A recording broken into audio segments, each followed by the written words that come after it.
अगला टॉपिक हम लोग देखने जा रहे हैं दो रेखाओं के मध्य कोण। लेकिन इससे पहले एक पॉइंट ये हम लोग जान लें, और पहले भी बता चुके हैं कि यदि कोई रेखा हमारा L है, ये कोई रेखा L है और इस रेखा L का दिक् कोसाइन A, B, C है, तो लिख देते हैं यहाँ पे रेखा L की दिक् अनुपात, दिक् कोसाइन नहीं, दिक् अनुपात A, B, C है, तो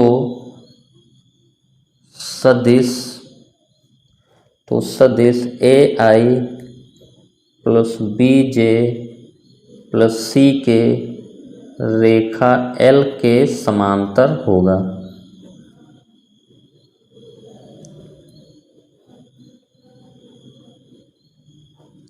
यानी अगर रेखा L के दिक् अनुपात आपका ABC है, तो अगर आप एक सदिश बनाएं AI plus BJ plus C के, तो ये हमारा L के समांतर होगा।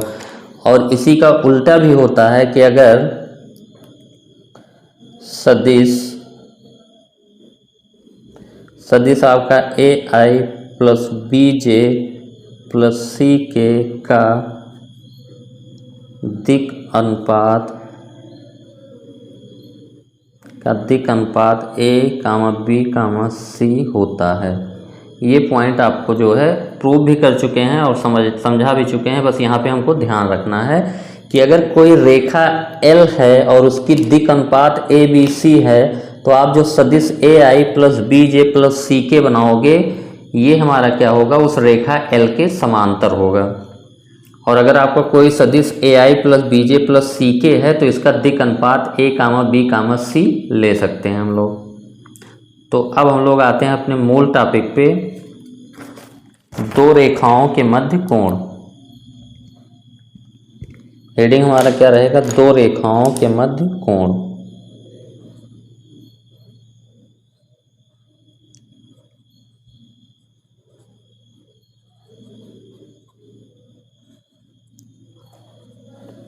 दो रेखाओं के मध्य कोण। तो आप जब निर्देशांक ज्यामिति पढ़ते हैं तो उसमें जो है अलग फार्मूला लगाते हैं, लेकिन यहाँ पे हम लोग वेक्टर का यूज करेंगे। दो रेखाओं के मध्य कोण, angle between two lines, angle between two lines.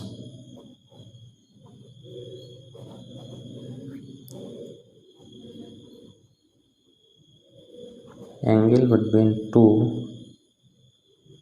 Lines.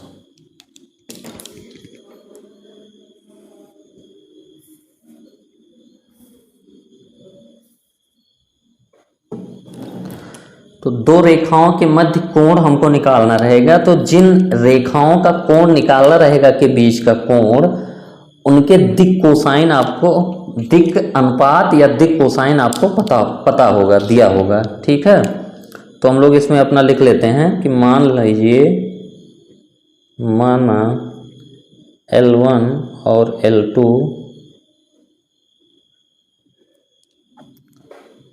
मूल बिंदु से गुजरने वाली,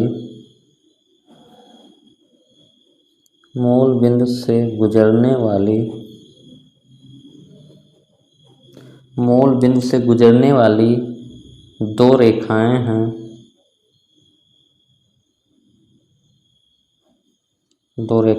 जिनके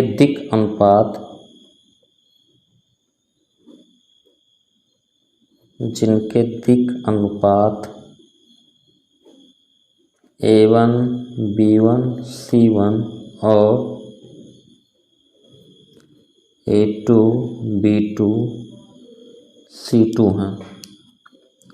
तो कोई ज़रूरी नहीं है कि मूल बिंदु से ही जाए, लेकिन यहाँ पे हम लोग मूल बिंदु से अगर नहीं जाएगी तो हम लोग जो है मूल बिंदु के से जाने वाली L1 और L2 के समांतर रेखा खींच लेंगे। तो जो L1 और L2 के समांतर रेखा के मध्य कोण होगा, वही हमारा L1 L2 के मध्य कोण होगा। तो यहाँ पे थोड़ा जो है फिगर हम लोग बनाएंगे, वो फिगर अच्छा दिखे इसलिए यहाँ पे बोल दिया गया है कि L1 और L2 मूल बिंदु से होके जा रही हैं।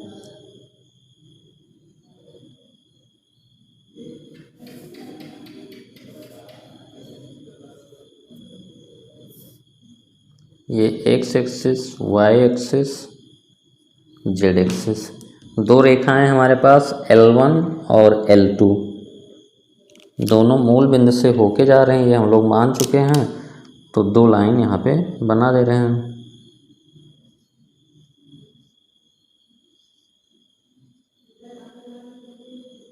एक ये हो गया,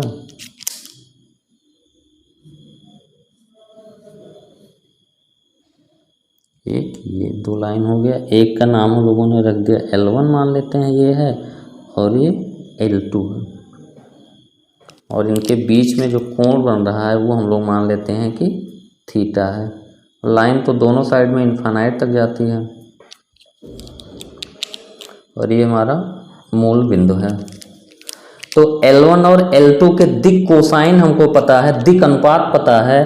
तो अगर इन पे हम लोग जो है कोई बिंदु P ले लें, यहाँ पे कोई बिंदु P और इस पे कोई बिंदु हम लोग Q ले लें, तो अब हम लोग OP वेक्टर और OQ वेक्टर फॉर्म कर सकते हैं। OP वेक्टर और OQ वेक्टर, क्योंकि हमारा L1 और L2 के दिक् अनुपात A1 B1 C1 है, तो हम लोग OP वेक्टर बराबर क्या लिख सकते हैं, A1I plus B1 J plus C1 K।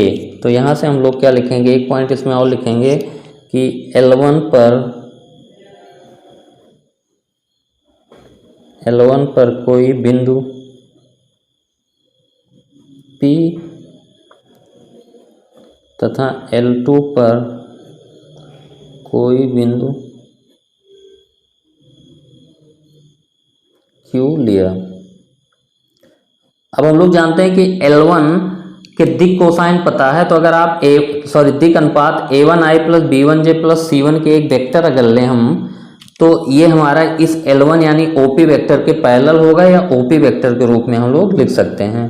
तो OP वेक्टर को अगर हम लोग लिखें तो लिख सकते हैं A1I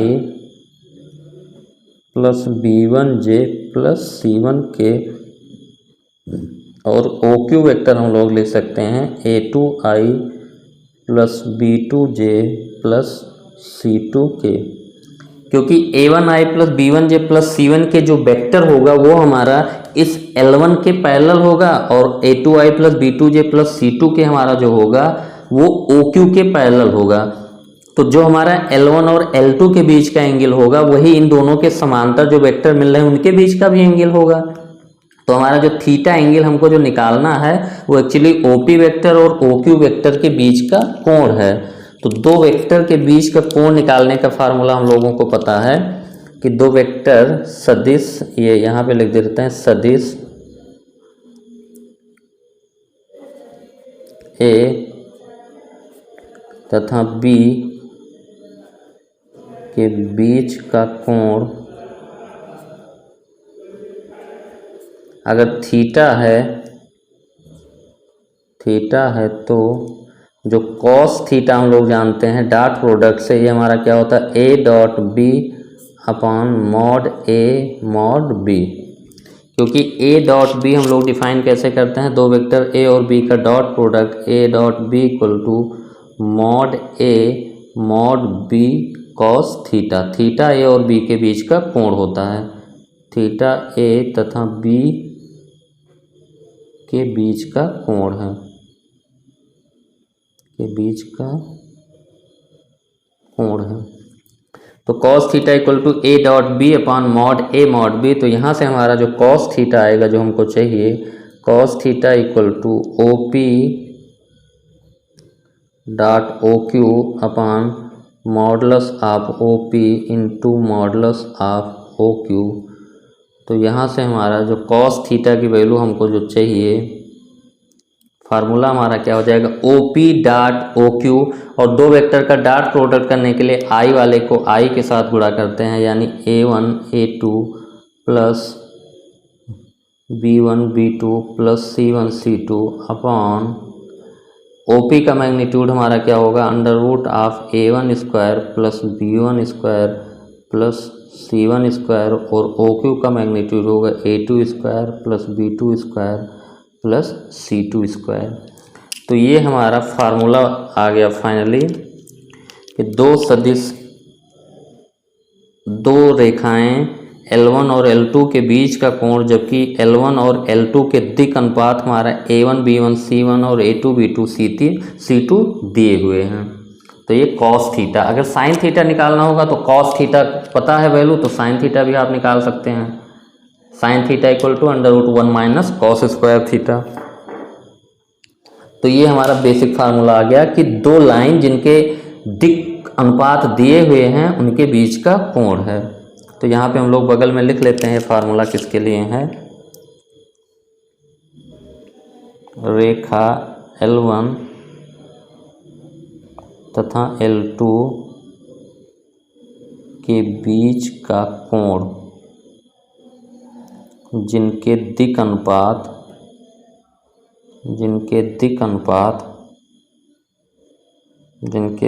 अनुपात A1 B1 C1 और A2 B2 C2 हैं। तो इस सिंपल सा फार्मूला हम लोगों का मिल गया और इसका डेरिवेशन भी हम लोगों ने देख लिया कि दो रेखा L1 और L2 के बीच का कोण जिनके दिक् अनुपात दिए हुए हैं, सिंपल सा निकल गया। अब एक पॉइंट यहाँ पे ये हो सकता है कि रेखा L1 और L2 आपका मूल बिंदु से ना गुजरे, तो मूल बिंदु से ना गुजरे तो L1 और L2 के समांतर जो रेखा होगी L1 डैश और L2 डैश, उनके बीच का कोण हम लोग निकालेंगे, वो वही आएगा जो L1 और L2 के बीच का कोण है। ठीक है, तो इससे कोई फर्क नहीं पड़ता कि मूल बिंदु से होकर जाती है कि नहीं जाती है। अगला पॉइंट है कि अगर रेखाओं के दिक् को अनुपात ना देके दिक् कोसाइन दिए हों, यदि रेखा L1 तथा L2 के दिक् अनुपात A1 B1 C1 और A2 B2 C2 ना देकर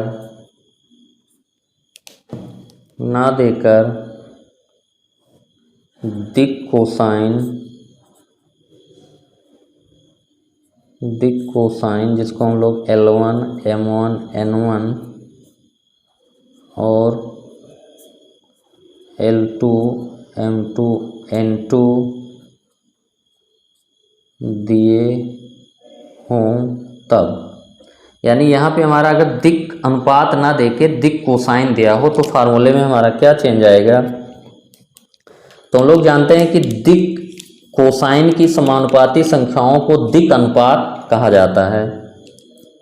दिक् कोसाइन की समानुपाती संख्याओं के, तो जो हमारा फार्मूला ओरिजिनल आया है कॉस थीटा इक्वल टू, ये हमारा आया A1 A2 plus B1 B2 plus C1 C2 upon √A1 square plus B1 square plus C1 square into √A2 square plus B2 square plus C2 square. ये अगर हमारा है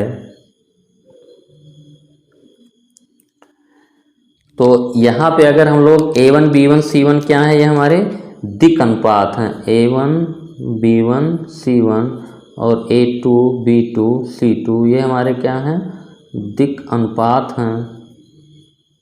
और दिक् अनुपात की समानुपाती संख्याओं को, दिक् कोसाइन की समानुपाती संख्याओं को दिक् अनुपात कहा जाता है। यानी L1 M1 N1, तो L1 इक्वल टू हम लोग क्या लिख सकते हैं, lambda times A1, M1 equal to लिख सकते हैं लैम्डा टाइम्स B1 और N1 equal to lambda times C1, क्योंकि ये अनुपात समान होगा। या इसको हम लोग ऐसे भी लिख सकते हैं कि जो A1 हमारा रहा होगा ये L1 का कुछ गुणज रहा होगा, L1 का कुछ गुणज होके ये A1 आएगा और उतना ही गुणज होके ये हमारा क्या आएगा, M1 इसका आएगा। यानी A1 equal to lambda times L1 और M1 equal to lambda times B1 और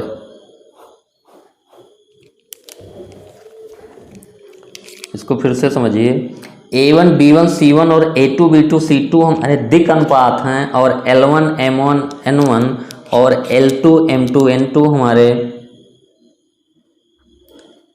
ये हमारे दिक् कोसाइन हैं। तो दिक् कोसाइन की समानुपाती संख्याओं को दिक् अनुपात कहा जाता है। तो उस तरीके से हम लोग यहाँ पे जो A1 है उसको लिख सकते हैं कि ये लैम्डा टाइम्स L1 रहा होगा, और जो B1 है वो लैम्डा टाइम्स ही हमारा क्या रहा होगा, M1 रहा होगा, और C1 जो हमारा है वो लैम्डा टाइम्स N1 रहा होगा। तो यहाँ से ये देखिए क्या है, हमारा जो दिक् अनुपात है वो दिक् कोसाइन का जो है कोई गुणज है, समानुपाती संख्या है। और A2 इक्वल टू हम लोग लिख लेंगे कि ये म्यू टाइम्स L2, और B2 equal to mu times M2, और C2 equal to mu times N2। बस ये जो कॉस थीटा वाला फार्मूला है इसी में हम लोग A1 B1 इसको रिप्लेस कर देंगे, तो कॉस थीटा इक्वल टू हमारा हो जाएगा A1 A2 plus B1 B2। A1 की जगह लैम्डा L1 और A2 की जगह म्यू L2 प्लस B1 की जगह लैम्डा M1, B1 की जगह लैम्डा M1 और B2 की जगह म्यू M2, C1 की जगह लैम्डा M1 और इसकी जगह म्यू N2 अपान, यही रिप्लेसमेंट यहाँ भी कर देंगे हम, A1 स्क्वायर यानी लैम्डा L1 का whole square plus B1 square यानी लैम्डा M1 का whole square plus C1 square यानी लैम्डा N1 का होल स्क्वायर, और अगले ब्रैकेट में हमारा A2 की जगह म्यू L2 का होल स्क्वायर, B2 की जगह म्यू M2 और म्यू N2 का होल स्क्वायर। ये हमारा कॉस थीटा इक्वल टू हो गया लैम्डा इंटू म्यू, यहाँ भी है लैम्डा इंटू म्यू, यहाँ भी लैम्डा इंटू म्यू, यहाँ है तो लैम्डा इंटू म्यू पूरे से कॉमन आ गया।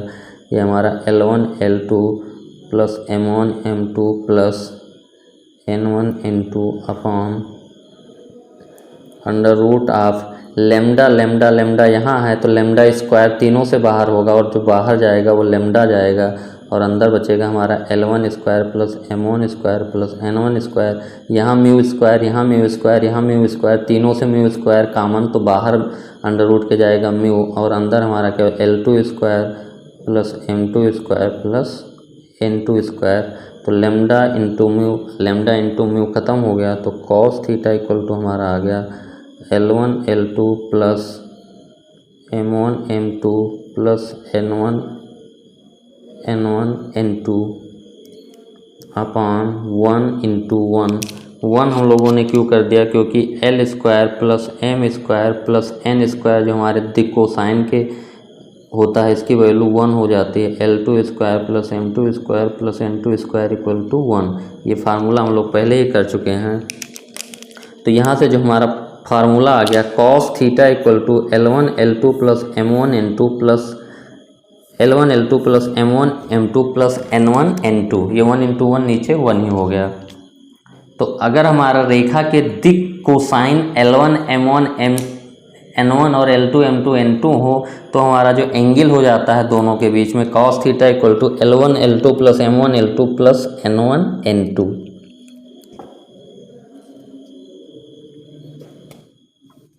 ये फार्मूला हम लोग इसको लिख लेते हैं कि कॉस थीटा इक्वल टू हमारा आ गया L1 L2 plus M1 M2 plus N1 N2। ये हमारा फार्मूला किस चीज़ का है कि दो रेखा जिनके दिक् कोसाइन L1 M1 N1 और L2 M2 N2 है के बीच का कोण।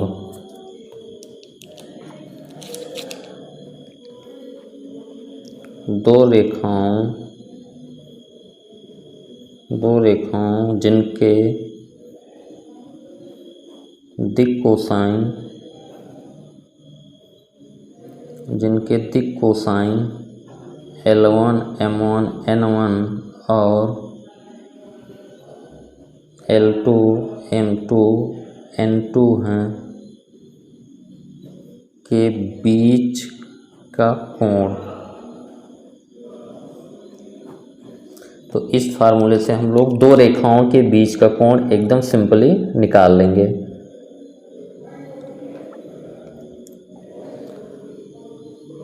तो ये स्पेशल केस हो गया हमारा दिक् कोसाइन अगर दिया है, बाकी तो वो फार्मूला हमारा ओरिजिनल वाला दिक् अनुपात के पदों में है। अब इसमें हम लोग देखते हैं कि हम लोगों का जो फार्मूला आया है कॉस थीटा इक्वल टू, जो ओरिजिनल फार्मूला हम लोग लिखे हैं दिक् अनुपात के पदों में, कॉस थीटा इक्वल टू हमारा है a1 a2 plus b1 b2 plus c1 c2 upon under root a1 square plus b1 square plus c1 square into under root a2 square plus b2 square plus c2 square. ये formula हमारा है दो रेखाओं के बीच का कोण जिनके दिक् अनुपात a1 b1 c1 और a2 b2 c2 हैं। तो ये भी लिख देते हैं, दो रेखाओं जिनके दिक् अनुपात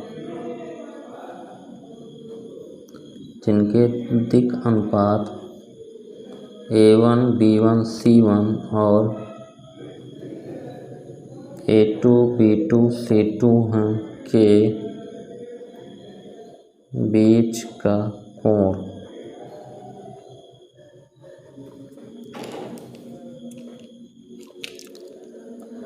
अब हम लोग इसमें कुछ स्पेशल केस देखते हैं कि जब रेखाएं लंबवत होंगी या समांतर होंगी तब हम लोगों का दिक् अनुपात में क्या संबंध होगा। तो यहाँ पे हम लोग लिखेंगे कि दिक् अनुपात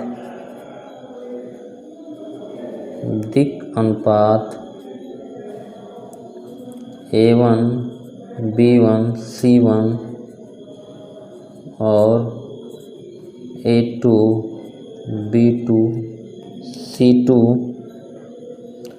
वाली रेखाएं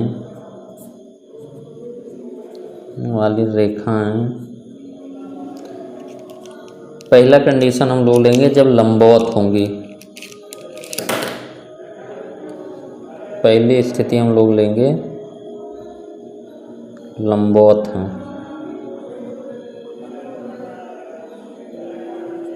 लंबवत हैं यदि, यानी अगर लंबवत होंगी दोनों के बीच का एंगल 90 डिग्री होगा तो इसमें हमारा क्या आएगा। तो लंबवत है यदि थीटा हमारा जो हो गया ये 90 डिग्री, यानी हमारा जो कॉस थीटा इक्वल टू जो फार्मूला है a1 a2 plus b1 b2 plus c1 c2 upon under root a1 square plus b1 square plus c1 square और under root a2 square plus b2 square plus c2 square. तो theta बराबर 90 हमारा हो जाएगा। तो cos 90 equal to हमारा हो गया this a1 a2 plus b1 b2 plus c1 c2 upon under root a1 square plus b1 square plus c1 square a2 square plus b2 square plus c2 square. तो इसकी value 0 हो जाएगी। तो ये हमारा इस पार्ट में आएगा तो ये भी 0 हो जाएगा। तो a1 a2 plus b1 b2 plus c1 c2 equal to 0 आ गया। यानी अगर हमारा a1 a2 plus b1 b2 plus c1 c2 equal to 0 है तो रेखाएं जो a1 b1 c1 और a2 b2 c2 वाली दिक् अनुपात वाली रेखाएं हैं समांतर होंगी। तो लंबवत है ये थीटा बराबर 90 डिग्री, यानी a1 a2 plus b1 b2 plus c1 c2 equal to 0। इसका मतलब क्या होगा कि रेखाएं a1 b1 c1 और a2 b2 c2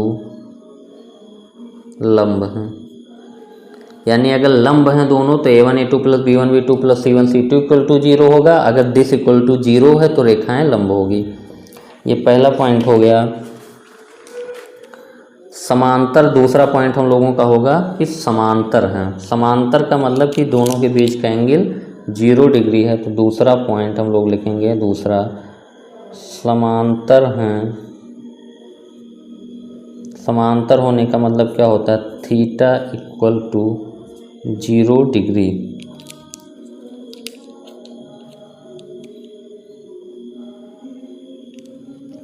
theta equal to 0 degree हो गया, यानी यहाँ पे हम लोग जो कॉस थीटा का फार्मूला है A1 A2 plus B1 B2 plus C1 C2 upon under root A1 square plus B1 square plus C1 square under root A2 square plus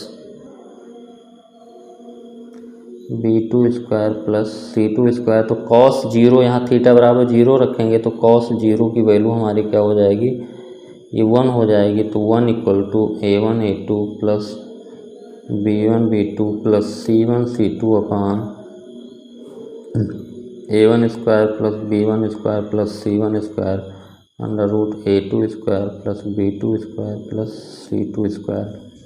तो अब हमारा यहाँ से दोनों तरफ स्क्वायर कर देंगे तो ये A1 A2 plus B1 B2 plus C1 C2 का होल स्क्वायर बराबर, ये हमारा स्क्वायर ख़त्म हो जाएगा।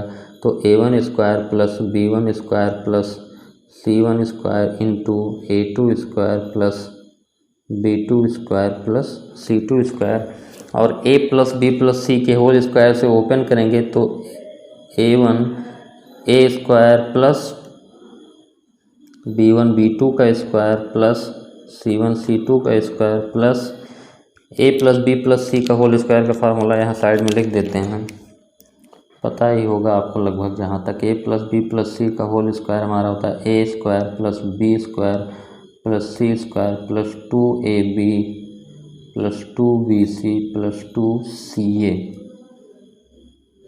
तो ये फार्मूला हम लोग यहाँ पे लगा रहे हैं। तो A1 A2 का whole square plus B1 B2 का whole square plus C1 C2 का whole square plus 2 A1 A2 B1 B2 plus 2 A1 A2 C1 C2 plus 2 B1 B2 C1 C2 this equal to हमारा ये है। तो गुणा करेंगे हम लोग, मान लो A1 स्क्वायर से गुणा किए तो A1 square A2 square plus A1 square B2 square plus A1 square C2 square plus फिर B1 स्क्वायर से करेंगे B1 square A2 square plus B1 square B2 square plus B1 square C2 square plus C1 square A2 square plus C1 square B2 square plus C1 square C2 square. Simple सा गुणा है, आप पहले A1 square से करेंगे तो A1 square A2 square plus A1 square B2 square plus A1 square C2 square plus B1 square A2 square plus B1 square B2 square plus B1 square C2 square plus C1 से करेंगे आपका C1 square A2 square C1 square B2 square. अब हमारा A1 A2 square देखिए यहाँ पे कहाँ है, ये हमारा A1 A2 का होल स्क्वायर मतलब A1 स्क्वायर A2 स्क्वायर, यहाँ पे देखिए कहीं पे मिलना चाहिए,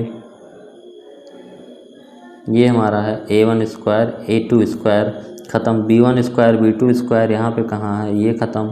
C1 स्क्वायर C2 स्क्वायर कहाँ पे है, ये ख़त्म। यहाँ से हमको क्या मिल रहा है, यहाँ से हमको मिल रहा है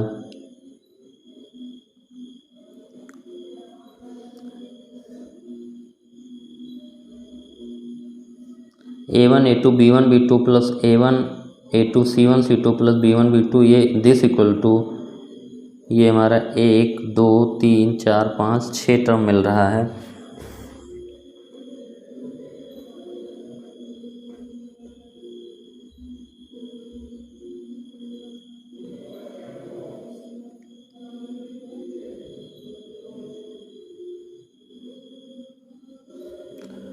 कॉस 0 की वैल्यू 1 यहाँ पे हम लोगों ने रखा है A1 A2 plus B1 B2 plus C1 C2, तो A square plus B square 2AB plus BC equal to A1 square. यहाँ से to A1 A2 B1 B2 हो गया हमारा।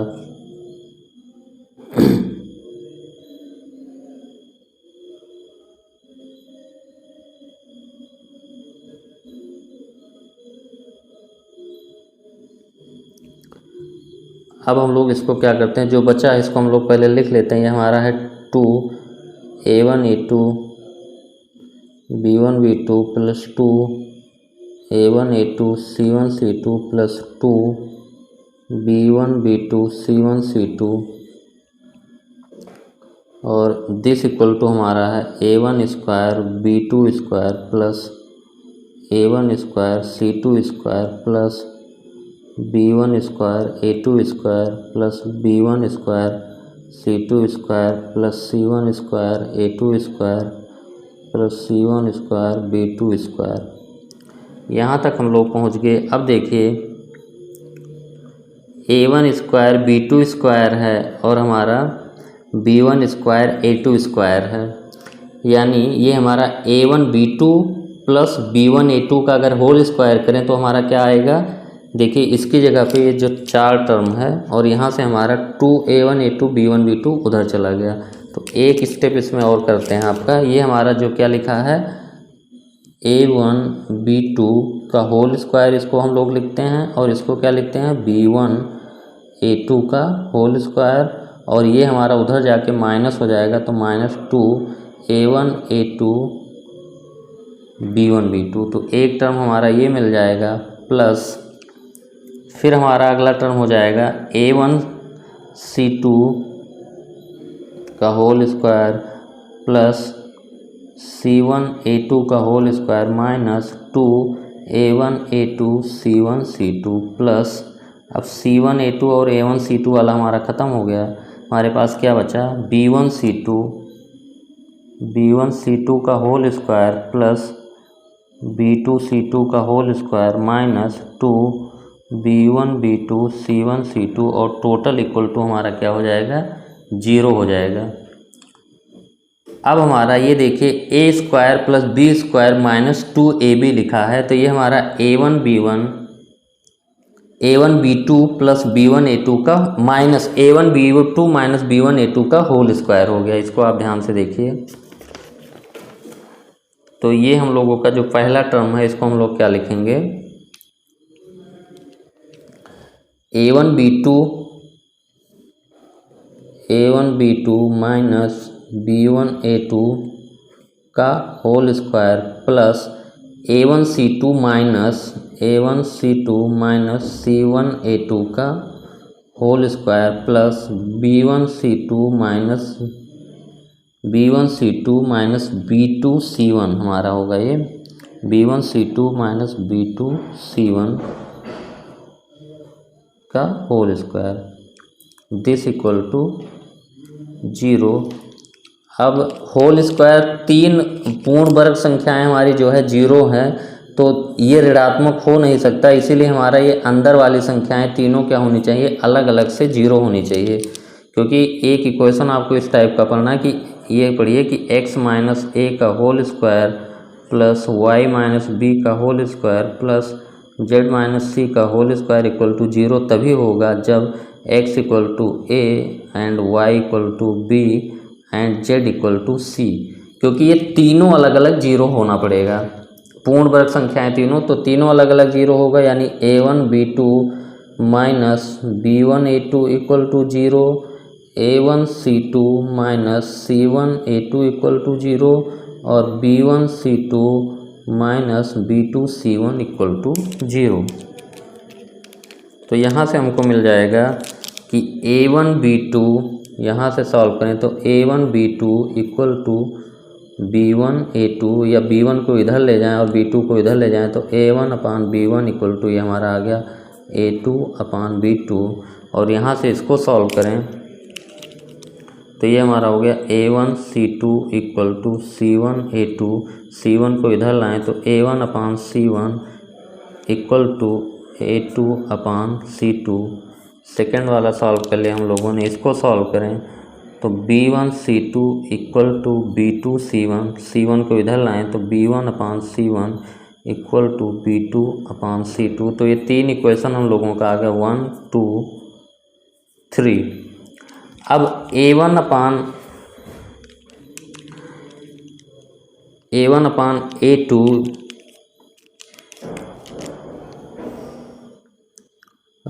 इसको हम लोग इसको इस तरीके A1 अपान A2 इसको ऐसे लिखते हैं हम लोग कि A1 अपान A2, इसको जो हम फाइनली जो लिखते हैं इसको लिखते हैं A2 इधर ले आएँ, A2 को इधर लाएँ, तो ये हम लोग नहीं लिखेंगे, ये हम लोग लिखेंगे A1 अपान A2, क्योंकि A2 को इधर लाएंगे और B2 को उधर लाएंगे तो इक्वल टू ये हमारा क्या हो गया B1 अपान B2। ये समीकरण नंबर 1, इसको हम लोग मानते हैं। और फिर यहाँ से A2 को हम लोग इधर लाएँ तो A1 upon A2 equal to C1 upon C2, समीकरण नंबर 2, इसको हम लोग कहेंगे। और B1 upon B2 equal to C1 upon C2, समीकरण नंबर 3, इसको हम लोग कहेंगे। तो एक ये स्टेप हम लोग हटा देते हैं,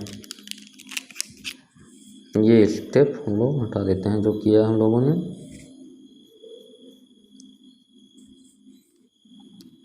तो ये सीधा A1 B2 equal to B1 A2, तो A1 upon A2 equal to B1 upon B2।